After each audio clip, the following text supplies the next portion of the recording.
Okay, thanks everybody. Wonderful trip today. Give the ladies an extra bucket of oats in their feed, okay? They're going to need their strength. Oh boy, that was a long trip, but it was sure a good one. Ah. Oh my.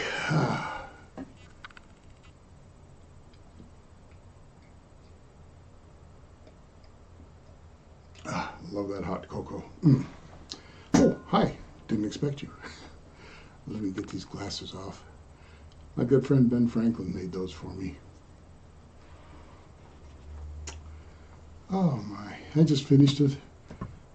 Nice long ride with the ladies, the reindeer, and they're all in fine form and ready to go for the big season coming up here. You know, on the trip, I was reminded of what a wonderful, wonderful work that I get to do in the world. I get to move through the world and touch lives with love, year after year, moment by moment. I can't imagine anything I'd rather do. And in the process, I've gathered so many wonderful stories. Some will make you cry from happy. Some will make you cry in empathy. They're all beautiful stories. I call it Santa's big bag of memories. And I'll tell you what, I just got in and I'm kind of hot and sweaty and dirty, and I'm going to go clean up a little bit. And with your permission, I'd like to come back and offer you a story or two. So I'll tell you what, I'll be right back, okay? Bye-bye.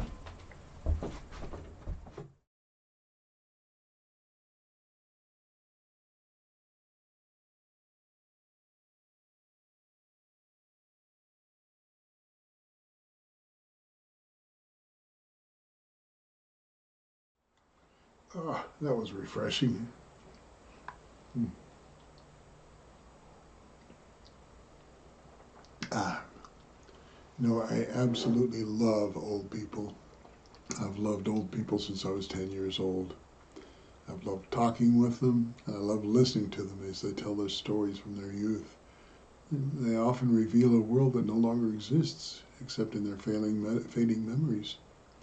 Sometimes they tell stories of a world that never existed, except in their imagination, or worlds created in their heavily edited memories.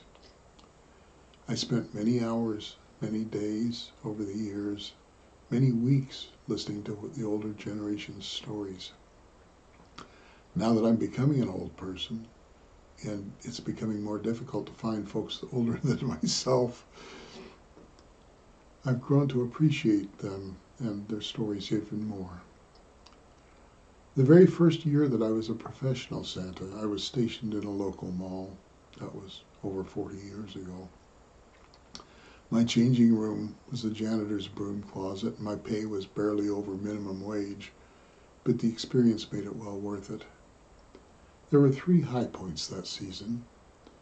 The first was a cherubic little girl, most likely under 2 years old. She was dressed in a pink onesie with footies and a pink hood.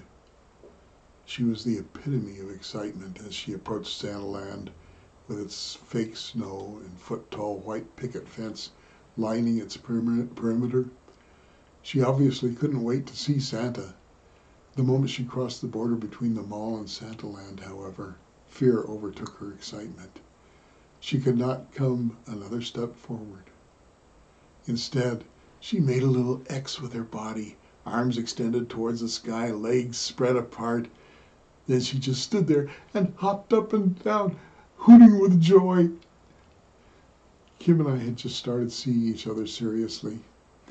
One late afternoon, she came to the mall towards the end of my shift to watch me work and take me home afterward.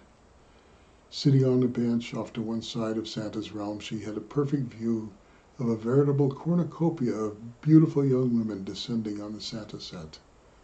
Much to our surprise, the entire 14-girl cheerleading squad from our local high school showed up in their skimpy cheerleaders' uniforms for a photo with Santa. Oh, darn. Joyful chaos ensued as the girls squabbled for position on Santa's lap and the photographer urged everyone to squeeze in extra tight for the picture. I had no trouble smiling for that photo, and Kim, sitting on the sidelines, silently observing, was laughing so hard I thought she'd fall off the bench. But the very, very best experience that season was the 76-year-old woman who brought her 94-year-old mother to sit with Santa for the very first time in her life. Mom had never, ever sat on Santa's lap. Because of my many conversations with older folks as I was growing up, I had no difficulty discussing recording artists, movies, and events from this woman's early life. We talked together, we laughed together, and we cried together. When it was finally time for her to leave, I asked her permission and gave her a kiss on the cheek. I swear she floated out of Santa Land and back into the real world of them all. Over the years since then, I've had the great pleasure of bringing childhood and innocence back to people in their 70s, 80s, and 90s and beyond. Many of them reside in convalescent care centers, memory care centers, and what are euphemistically called assisted living facilities. Many of them have distinct disabilities. Some have lost their hearing, some have lost their sight, and tragically, some have lost their memories of younger and better days. When they see Santa, however, all that falls away, and they become once more the children they once were.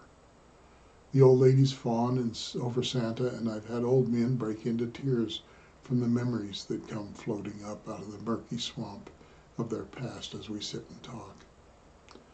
The old people have awakened a level of tenderness and compassion in me that goes beyond anything else I've ever done. And for that, I'm very grateful. Note the look on the elf's face in the photo. Have a great, great holiday season. And thank you so much for listening to my stories.